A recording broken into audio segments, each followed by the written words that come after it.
Hello, everyone, and welcome back to Crack the Lingo. I'm so happy you're here with us today. And I'm here too. Always good to be back. Diana, I have to say, today feels like a good day already. Does it? Why? Because I finally had a proper breakfast this morning. Usually I just grab a coffee and run, but today, eggs, toast, the whole thing. That's basically a miracle for you. It really is. I'm a different person when I eat breakfast. More calm, more positive, more human. I'll remember that. Everyone, Daniel needs breakfast to become human. Important information. Very important. Tell your friends. Before we start, we have a small request.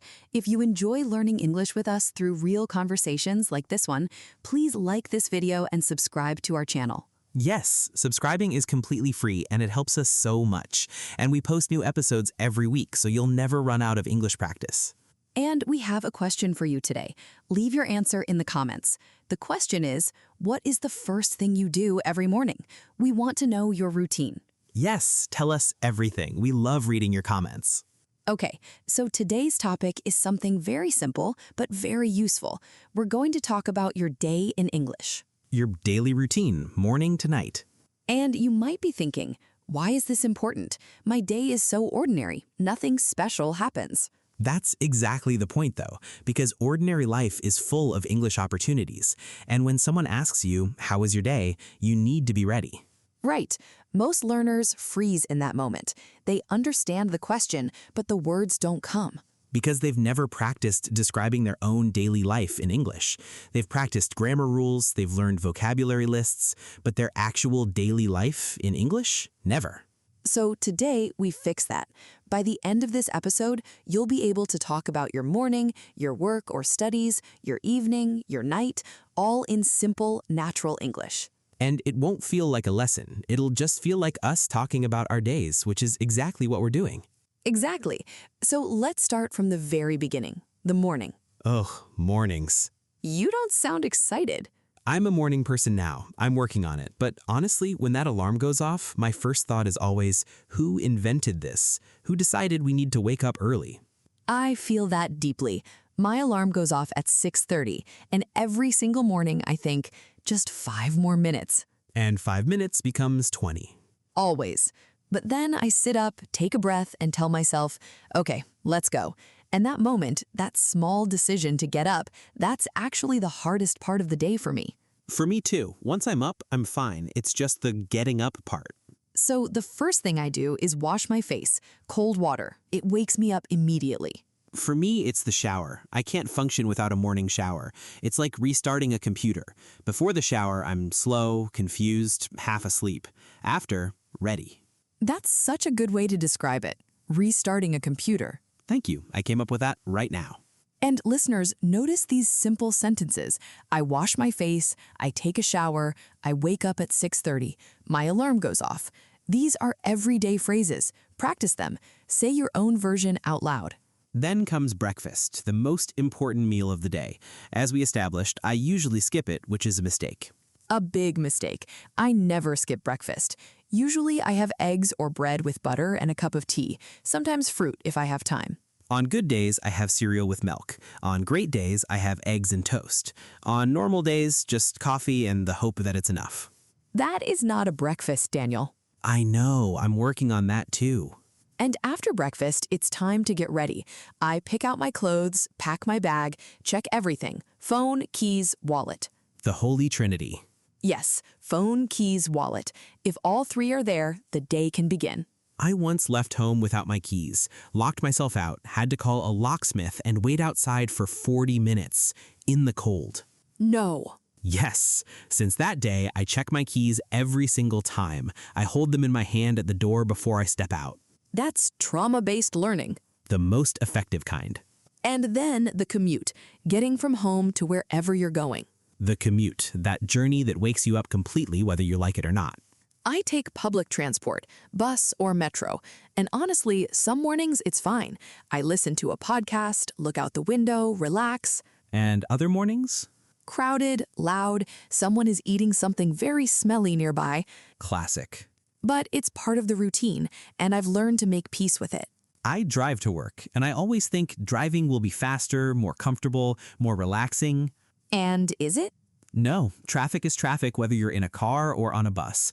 But at least in my car, I can sing loudly and nobody judges me. Nobody can hear you judge yourself. Exactly. And I sing very confidently, so it works out. And listeners, here are more useful phrases. I take the bus, I take the metro, I drive to work, the commute takes 30 minutes, sometimes it's crowded, sometimes it's quiet. Use whichever fits your morning. And then work, or school, or university, wherever your day takes you. For me, the first thing I do when I sit down is check what I need to do today. I make a small list in my head or on paper, 3 things, sometimes 5, and I work through them one by one. I start with emails. I know some people say don't start with emails because it distracts you, but I can't concentrate if I know there are unread messages waiting. So you clear the inbox first. Clear the inbox, then focus. That's my system. Everyone has their own system, and that's actually something good to talk about in English. You can say, I usually start my day by doing this, or the first thing I do at work is this. Simple sentence, big conversation starter. Exactly. And during the workday, there are meetings, tasks, problems to solve, colleagues to talk to. Some days, everything goes smoothly. You finish your tasks, you feel productive, you go home happy. And some days? Some days you spend 3 hours on one problem and then realize the solution was something very simple that you missed at the beginning. That is the most frustrating feeling. It is, but then when you finally solve it, the relief, that feeling of I figured it out, it makes the frustration worth it. Exactly. And you can describe this in simple English too. Today was a busy day.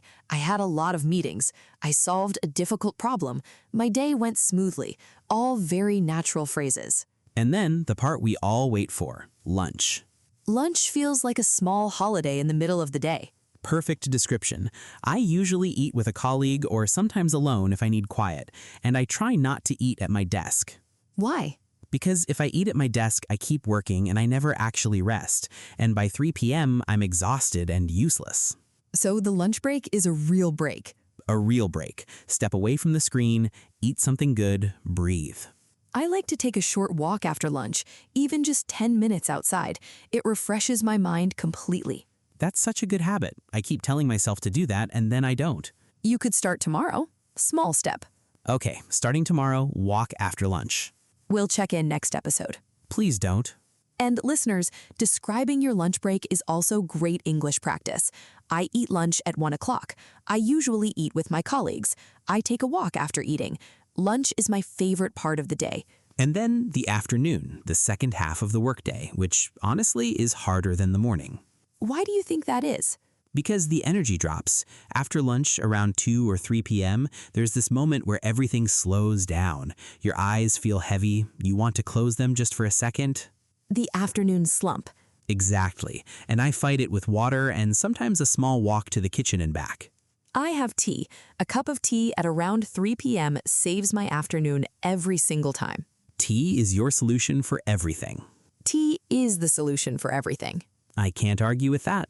And then finally, the end of the workday. That moment when you close everything and say, done. That feeling, there's nothing quite like it. You close your laptop, you stand up, you stretch. And you feel free. Completely free, like a small victory every single day. And the commute home feels different too, even if it's the same bus or the same road. It does, because you're going home. The direction matters. That's actually quite deep. I have my moments. When I get home, the first thing I do is change my clothes into something comfortable, and immediately I feel the day shift, like I'm leaving work behind physically. Same. Comfortable clothes are a signal to the brain, okay, work is over. Rest time now. And then dinner, my favorite meal of the day, because I usually share it with family or sit at the table properly with no screens. I try to do the same. Dinner should be a time to disconnect. Put the phone away, eat something warm, just be present. And you can describe dinner simply. I have dinner at 7. I eat with my family. We talk about our day. I cook something simple. These are all beautiful everyday sentences. And after dinner, the evening. This is my personal time, the part of the day that belongs only to me. What do you usually do? depends on the day. Sometimes I read, sometimes I watch something, sometimes I call a friend or my family, sometimes I just sit quietly and do nothing. Doing nothing is underrated. Very underrated, especially after a busy day. Just sitting, no screen, no noise, just quiet. I like evenings for creative things, reading, writing a little, sometimes learning something new. See, evenings are so personal. Everyone uses them differently, and that's what makes this topic great for conversation. Exactly. If someone asks, what do you do in the evenings, you have so many things to say. I read books. I watch series. I spend time with my family. I go for a walk. I practice English. That last one is very important. Many of our listeners probably practice English in the evenings, like right now. Exactly, like right now. And that counts as part of your day, a meaningful part. And then the night, getting ready to sleep. My night routine is very simple. I brush my teeth, wash my face, and then I try to read a few pages before sleeping. It helps me slow down. I have a bad habit of scrolling on my phone. Everyone does. I tell myself 5 minutes, just 5 minutes to check a few things, and then suddenly it's midnight and I've watched 17 videos about things I didn't even need to know. How do you feel in the morning after that? Terrible, which is why I'm working on putting the phone down earlier. Progress is slow, but it's there. Small steps count. They really do. And I've started doing something before bed that actually helps. I just think quietly about my day, not analyzing, not worrying, just remembering what happened, what I did, what made me smile.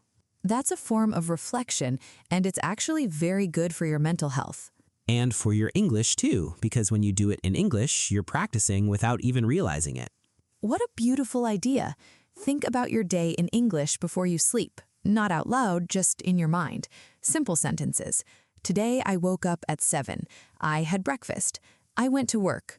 I talked to my colleague. I came home. I had dinner. I feel tired but good. And that quiet little English summary is actual practice, real practice using your real life. Okay, let's do a quick vocabulary section before we wrap up. Some words and phrases from today that are really useful.